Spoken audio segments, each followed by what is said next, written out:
السلام علیکم ورحمۃ اللہ وبرکاتہ۔ ویلکم ٹو لرننگ قرآن میں خوش آمدید۔ اور یہ قرآن پاک کی ٹرانسلیشن کا سلسلہ ہے جو آیت نمبر 14 ہم نے مکمل کر لی تھی، آیت نمبر 15 ہم نے سٹارٹ کرنی ہے۔ چلیے سٹارٹ کرتے ہیں۔ اعوذ باللہ من الشیطان الرجیم، بسم اللہ الرحمن الرحیم۔ شروع اللہ کے نام سے جو بڑا مہربان اور نہایت رحم کرنے والا ہے۔ الم تروا کیف خلق اللہ، کیا تم نے دیکھا نہیں کہ کس طرح اللہ نے پیدا کیا؟ سبع سماوات طباقا، 7 آسمانوں کو تہ بتہ۔ کیا تم دیکھتے نہیں کہ اللہ نے کس طرح 7 آسمانوں کو اوپر تلے پیدا کیا؟ وجعل القمر فیہن نورا، اور بنایا چاند کو ان میں نور۔ وجعل الشمس سراجا، اور بنایا سورج کو چراغ، اور ان میں چاند کو نور اور سورج کو چراغ بنایا۔ یہ آسمانوں میں جگمگانے والے چاند اور سورج ہمارے لیے محض روشنی کا ذریعہ نہیں ہے، بلکہ انسان کی زندگی کا بہت حد تک انحصار بھی اسی پر ہے۔ سورج کی وجہ سے ہماری زمین پر دن اور رات وجود میں آتے ہیں، موسموں میں تبدیلی آتی ہے، فصلیں پکتی ہیں، پھلوں میں رس پڑتا ہے، اور انہی چیزوں سے انسان اور دوسری جاندار مخلوق کو غذا مہیا ہوتی ہے۔ تم پر اللہ کی یہ کیا کم احسان ہے؟ پھر بھی تم اللہ کے ناقدر شناس اور نمک حرام بنتے ہو۔ واللہ انبتکم من الارض نباتا، اور اللہ نے تمہیں زمین سے عجیب طرح اگایا۔ ثم یعیدکم فیہا، پھر اعادہ کرے گا تمہارا، لٹائے گا تمہیں اس میں۔ وَيُخْرِجُكُمْ إِخْرَاجًا، اور نکالے گا تمہیں، پھر اسی زمین میں تمہیں واپس لے جائے گا اور پھر اسی سے دوبارہ نکال کھڑا کرے گا۔ یعنی چاند اور سورج کے بعد اب زمین کی طرف آؤ، تو زمین کا تو تمہاری موت و حیات سے گہرا تعلق ہے۔ زمین سے ہی ہم پیدا ہوئے، یعنی کہ مٹی سے پیدا ہوئے۔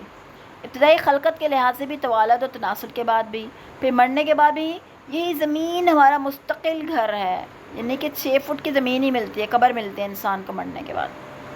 زندگی میں تم زمین کی سطح پر رہتے تھے، اور مرنے کے بعد ہم نے زمین کے اندر چلے جانا۔ اس وقت ہم زمین کے اوپر آ رہے ہیں، مرنے کے بعد زمین کے نیچے چلے جائیں گے، اور دوبارہ زندگی ملنے پر پھر زمین کے اندر سے نکل کے باہر سے زمین پہ آ جاؤ گے، کیونکہ ہم مرنے کے بعد ہمارا ایمان ہے کہ مرنے کے بعد قیامت والے دن ہم دوبارہ زندہ کیے جائیں گے۔ تو یہ زمین بھی بڑی امپورٹنٹ فیکٹر ہے کہ ہم زمین سے، یہ کیونکہ مٹی سے اللہ نے پیدا فرمایا، اللہ نے زمین سے، مٹی سے ہمیں پیدا فرمایا، پھر اسی مٹی کے اوپر ہم نے گھر بنایا ہے، مٹی کے اوپر ہی رہے، اسی زمین پہ رہے، اسی زمین سے اللہ نے ہماری خوراک کو ایسوسیٹ کر دیا، بلکہ ہر جاندار کے خوراک کی ایسوسیشن اللہ نے زمین سے کر دی، اور اسی زمین کے اوپر رہ رہے ہیں نا، ہم نے اسی زمین کے اندر چلے جانا بس۔ جتنا کچھ بھی بڑا، آپ کے جتنے مرضی بڑے گھر، سب کچھ آپ کے پاس ہو، مطلب سب سے انٹرسٹنگ فیکٹر یہ ہے کہ آپ دنیا میں بھی، آپ جتنا بھی بڑا گھر ہو، جتنی آپ کی جو اسپیس جو ہوتی ہے نا، وہ 6 فیٹ میکسیمم، اتنی اسپیس میں ہی آپ لیٹتے ہو روز، اتنی ہی جگہ پہ آپ لیٹتے ہو، اس سے زیادہ جگہ آپ لے ہی نہیں سکتے ہو، ٹھیک ہے؟ مطلب اتنے بڑے گھر کے ایک پورشن کے، ایک کمرے کے، ایک بیڈ کے ایک کارنر پہ ہم نے لیٹنا ہوتا ہے، ٹھیک ہے؟ اتنی سی اسپیس ہوتی ہے ہماری اس زمین پہ بھی، اس دنیا میں بھی ہم اتنی سی اسپیس گھیرتے ہیں، اتنی جگہ گھیرتے ہیں ہم بس۔ اور جب ہم نے مرنا ہے تو یہ جو جتنا سب کچھ دنیا کا ہے، وہ سب کچھ ادھر کا ادھر رہ جانا ہے۔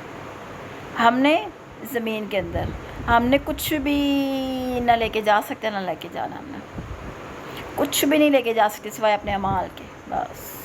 جو نیک اعمال کر لیے، جو نمازیں پڑھ لیں، جو کسی کے ساتھ اچھا سلوک کر لیا، صلہ رحمی کر لی، جو سچی نیت سے کسی کی مدد کر دی، یہی سب چھوٹی چھوٹی چیزیں ہیں۔ اور اللہ تعالیٰ کی ذات تو اتنی رحمان ہے، اتنی رحمان ذات ہے، اللہ کی ذات اتنی رحمان ہے کہ اللہ کو کوئی بھی ادا پسند آ جائے تو اللہ بخشش کر دیتے ہیں۔ کہتے ہیں بہت ہی وہ عورت تھی، بہت ہی گنہگار عورت تھی، اس نے دیکھا کہ کتا ہے، اس کو بہت ہی پیاس لگی ہے، اب اس کے پاس کچھ چیز بھی نہیں تھی، اس نے کیا کیا، اس کے پاس جراب تھی، اس نے اس کو گیلا کر کے کنویں سے پانی نکال کے اس نے اس کو پانی پلانا شروع کیا، جب تک اس کا پیٹ نہیں بھرا، وہ اس کو کتے کو پانی پلاتی رہی، جب اس کا پیٹ بھر گیا وہ چلا گیا۔ اللہ کو اس عورت کی یہ ادا اتنی پسند آئی، اتنی پسند آئی کہ اللہ نے اس کو بخش دیا اور جنت دے دی۔ اتنی رحمان ذات ہے اللہ، کتنی رحمان ذات ہے۔ نیکسٹ آیت دیکھتے ہیں۔ واللہ جعل لکم الارض بساطا، اللہ ہی نے تمہارے لیے زمین کو فرش کی طرح بچھا دیا۔ پھر زمین میں تمہارے لیے اور بھی بہت سے فائدے ہیں، تم اس پر مکان بناؤ، باغات لگاؤ، چلو پھرو، لیٹو بیٹھو، ہر طرف کشادہ رائے ہیں۔ اگر ایک شخص کے پاس وسائل ہو تو ساری دنیا کے گرد گھوم سکتا ہے۔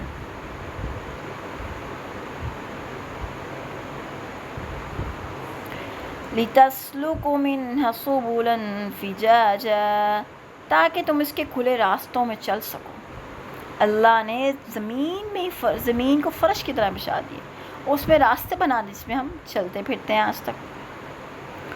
قَالَ نُوحٌ رَبِّ إِنَّهُمْ عَصَوْنِي، کہا نوح نے اے میرے رب بے شک انہوں نے میری نافرمانی کی، وَاتَّبَعُوا اور پیروی کی، مَن لَّمْ يَزِدْهُ اس کی جو نہیں اضافہ کیا اس کو، مَالُهُ اس کے مال نے، وَوَلَدُهُ اور اس کی اولاد نے، إِلَّا خَسَارًا مگر خسارے میں۔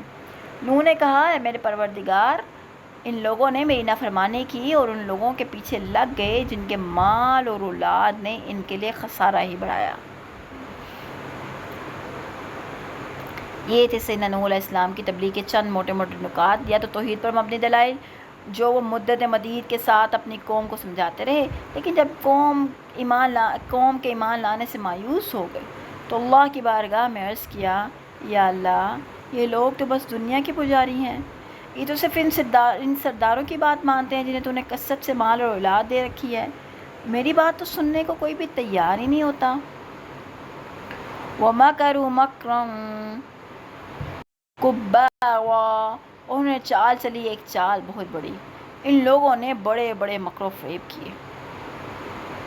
اچھا، ان سرداروں نے کیا کیا؟ اپنے پیروکاروں میں نوح علیہ السلام کی شخصیت کو ہمیشہ برے انداز میں پیش کیا۔ انہیں یہ بار بار کرواتے رہے کہ یہ شخص تو محض اپنی بڑائی قائم کرنے کی خاطر یہ سارے پاپڑ بیل رہا ہے، اور جو بات ہی ایسی انہونی کرتا ہے جو کم از کم ہماری عقل باور نہیں کر سکتی۔ بھلا یہ کیسے ممکن ہے کہ اکیلا خدائے کائنات کا سارا انتظام چلا رہا ہو، ہر ایک کی براہ راست فریاد سنتا ہو، پھر فریاد رسی بھی کرتا ہو۔ ہر بادشاہ کو اپنا انتظام سلطنت چلانے کے لیے بے شمار امیروں، وزیروں، ماتحت اور کارندوں کی ضرورت ہوتی ہے، اور انہی کی وساطت سے بادشاہ تک فریاد پہنچائی جا سکتے ہیں۔ پھر ہم اپنے معبودوں کا کیسے اس کے کہنے پہ انکار کر دیں؟ اس کی بات میں کچھ بھی وزن ہوتا تو اہل عقل اور شریف لوگ اس کے ساتھ ہوتے، اس کی بجائے اس کی جو چند ساتھی ہیں وہ بھی تو بدھو اور ذلیل قسم کے لوگ ہیں، اور ان باتوں کا انہوں نے اس طرح اجتماعی طور پر پروپیگنڈا کیا، اور پوری قوم کا انہوں نے حضرت نوح علیہ السلام کے خلاف بہت زیادہ پروپیگنڈا کیا۔ ہر ایک کے مائنڈ سیٹ انہوں نے یہ بنا دیا کہ حضرت نوح علیہ السلام غلط ہیں، اور پوری قوم اس پروپیگنڈے سے اس قدر متاثر ہو چکی تھی کہ جو کوئی مرنے لگتا تو اولاد کو بڑی تاکید سے یہ وصیت کر کے جاتا کہ اس بڈھے نوح کے جال میں نہ پھنس جانا، یہ تو دیوانہ ہے جو چاہتا ہے کہ ہم اپنے آبائی دین کو خیر آباد کر دیں، یعنی کہ ہم بتوں کی پوجا کرنا چھوڑ دیں۔ ہائے کتنے بد نصیب تھے وہ لوگ۔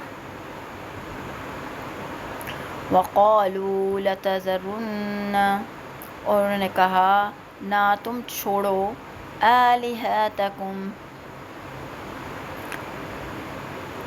اپنے الہوں کو، وَلَا تَذَرُنَّ اور نہ تم چھوڑو وَدًّا ود کو، وَلَا سُوَاءً اور نہ سوا کو، وَلَا یغوث اور نہ یغوث کو، وَیَعُوقَ اور نہ یعوق کو، وَنَسْرَ اور نہ نصر کو۔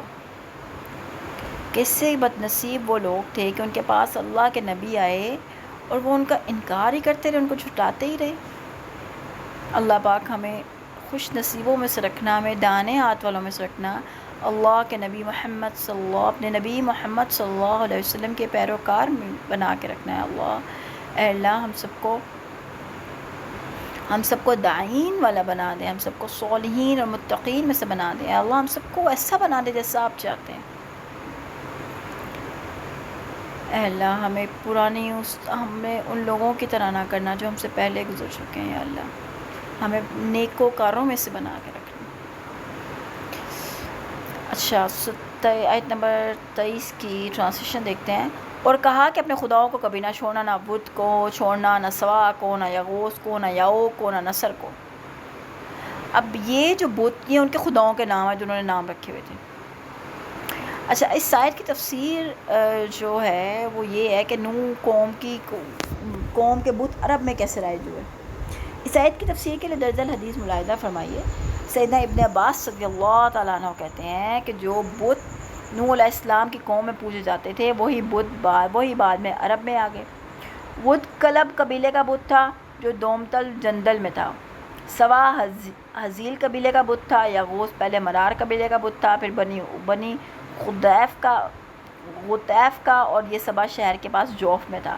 یعوق ہمدان قبیلے کا تھا اور نصر حمیر قبیلے کا تھا جو ذوالقلع بادشاہ کے اولاد تھے. یہ نوح کی قوم میں سے چند نیک لوگوں کے نام تھے. جب وہ مر گئے تو شیطان نے انہیں یہ پٹی پڑھائی کہ جہاں یہ لوگ بیٹھا کرتے تھے وہاں ان کے مجسمے بنا کر یادگار کے طور پر نصب کر دو، اور ان کے وہی نام رکھو جو ان کے بزرگوں کے تھے. اس وقت ان کی عبادت نہیں کی جاتی تھی، لیکن جب وہ لوگ گزر گئے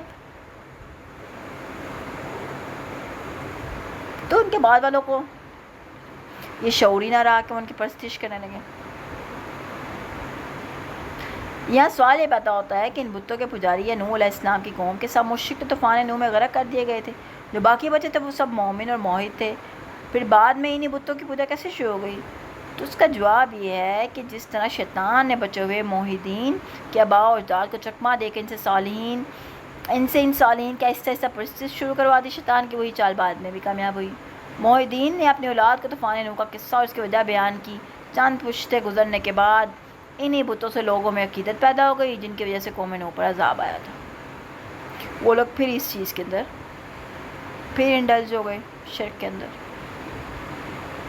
اللہ پاک ہمیں ایمان والوں میں سے رکھے. اللہ پاک ہم سب کو ایمان کی حالت میں لے جائیں، ایمان والوں میں سے رکھے. لا الہ الا اللہ محمد رسول اللہ، یہ مرتے وقت ہماری زبان پہ کلمہ ہو. اشہد ان لا الہ الا اللہ واشہد ان محمد عبدہ ورسولہ. ایمان کی دولت بڑی خوبصورت دولت ہے، بڑی قیمتی قسم کی دولت ہے. جس کے پاس ایمان کی دولت ہے بہت ہی امیر انسان ہے. چلیں اس کے ساتھ ہی آیت نمبر 23 مکمل ہوئی ہے. اگلی ویڈیو میں ملاقات کرتے ہیں. ٹل دین ٹیک کیئر. اللہ حافظ.